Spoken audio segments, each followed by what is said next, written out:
Does loud music at a restaurant make it hard to think? Do you feel other people's emotions as if they were your own? Do you need time alone after being around people, even people you love? If any of that felt familiar, this video might explain something about you that you've never had words for. Hi, I'm Hana, and welcome to Mind Bloom. Today we're talking about the highly sensitive person, or HSP, a term coined by psychologist Dr. Elaine Aron in the 1990s to describe a trait that affects roughly 1 in 5 people. Not a disorder, not a weakness, a neurological difference in how the brain processes information, more deeply, more thoroughly, and more intensely than average. Here are 10 signs that you might be one of them.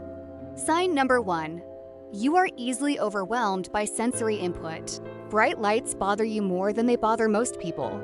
Scratchy fabrics feel genuinely uncomfortable, not just slightly annoying. Strong smells, loud noises, crowded spaces, they don't just irritate you, they exhaust you. And you've probably spent years wondering why what seems manageable to everyone else can feel so overwhelming to you. Here's what's actually happening. HSPs have a nervous system that processes sensory information more deeply. It's not that you're more fragile, it's that you're taking in more data, and your brain is working harder to process it all. That's not weakness. That's a more active nervous system doing its job very thoroughly. Sign number 2. You feel other people's emotions deeply, sometimes as your own. You walk into a room and immediately pick up on the emotional temperature. You know when a friend is upset before they say anything. You feel genuinely sad when you see someone else cry, even a stranger, even in a movie. This is called emotional contagion, and it runs especially deep in HSPs. Your brain's mirror neuron system, the part that creates empathy, is particularly active. You don't just understand what someone else is feeling. On some level, you feel it with them. This makes you an extraordinary friend, partner, and listener. It also means you absorb a lot of emotional weight from the world around you. Sign number 3. You need more time to decompress after social situations. You enjoyed the party. You were glad you went, but the moment you get home, you need to be completely alone and completely quiet, sometimes for hours. This isn't antisocial behavior. It's your nervous system recovering from processing everything it took in. Every conversation, every face, every shift in atmosphere. An HSP brain registers all of it. And after a certain amount of input, it needs time to sort through what it absorbed. That decompression time isn't optional for you. It's maintenance. Sign number 4. You startle easily. Someone comes up behind you when you didn't hear them coming. A car backfires outside. Your phone buzzes unexpectedly. And your whole body reacts, heart jumping, breath catching, in a way that feels disproportionate to what actually happened. This is your nervous system's heightened alertness. Because you're processing more sensory information than most people, unexpected stimuli register more intensely. It can feel embarrassing, especially when people laugh or comment on it, but it's simply your nervous system doing what it does, noticing everything and responding accordingly. Sign number 5. You notice details that other people miss. You catch the slight change in someone's tone that suggests they're uncomfortable. You notice the background music shift in a store. You see the small inconsistency in a story that nobody else picked up on. You read subtext almost automatically. This depth of processing is one of the most remarkable things about being an HSP. Your brain isn't just skimming the surface of situations. It's analyzing them at a level that most people don't reach.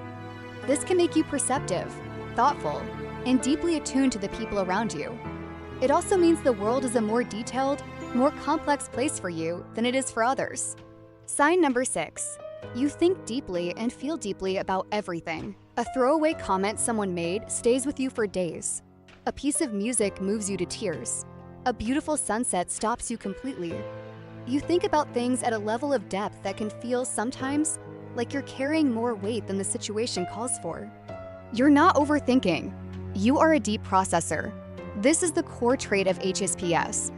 The nervous system doesn't just react, it reflects. And that reflection produces a richness of inner experience that, while sometimes difficult, is also the source of some of your greatest gifts.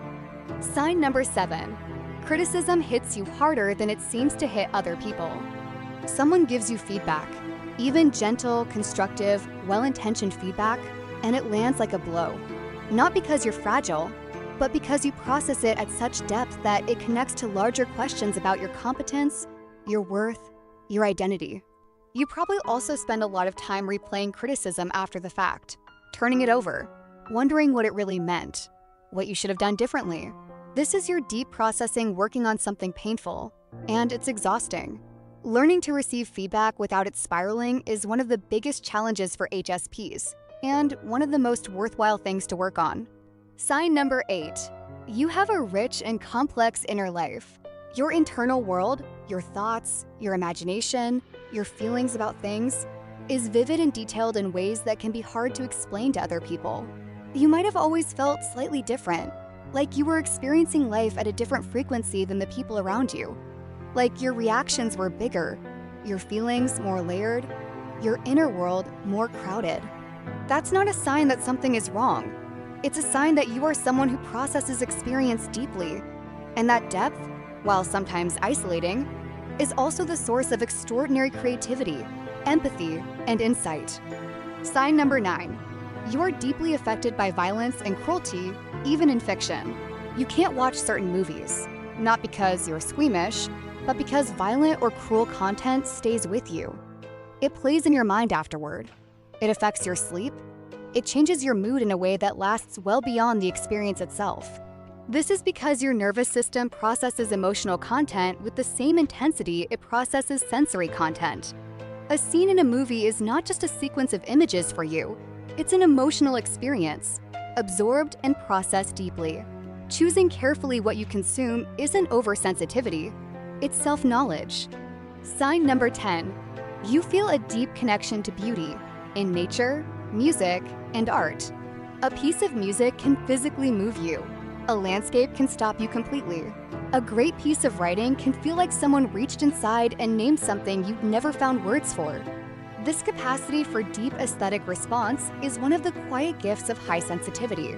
The same nervous system that makes crowded restaurants exhausting also makes a perfect autumn morning feel transcendent.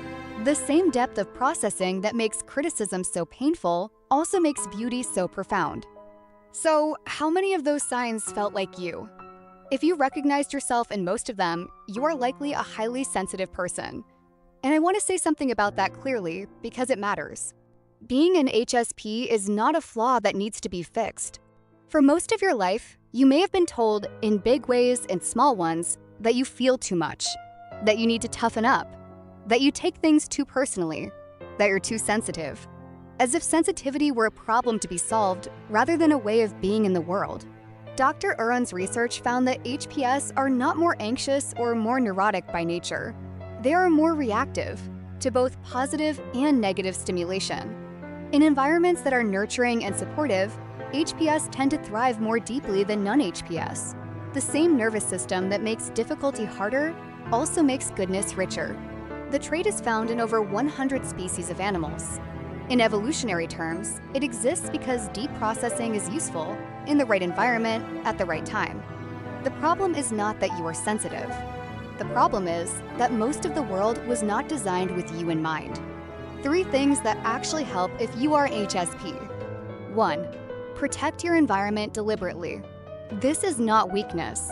This is knowing what your nervous system needs and providing it. Quiet time, gentle transitions, spaces where you can decompress. These aren't luxuries, they're maintenance. 2. Name it when it's happening. When you're overwhelmed, saying to yourself, I am overstimulated right now. This is what that feels like for me, does something important. It separates the experience from a story about what's wrong with you. It makes it manageable rather than shameful. 3. Find your people. HSPs are significantly more comfortable and significantly more themselves around other HSPs and around people who understand the trait. The isolation that many HSPs feel is not inevitable. It's the result of not yet having found the right community. You are not too much. You have always been exactly enough, in a world that sometimes struggles to appreciate how much you bring to it.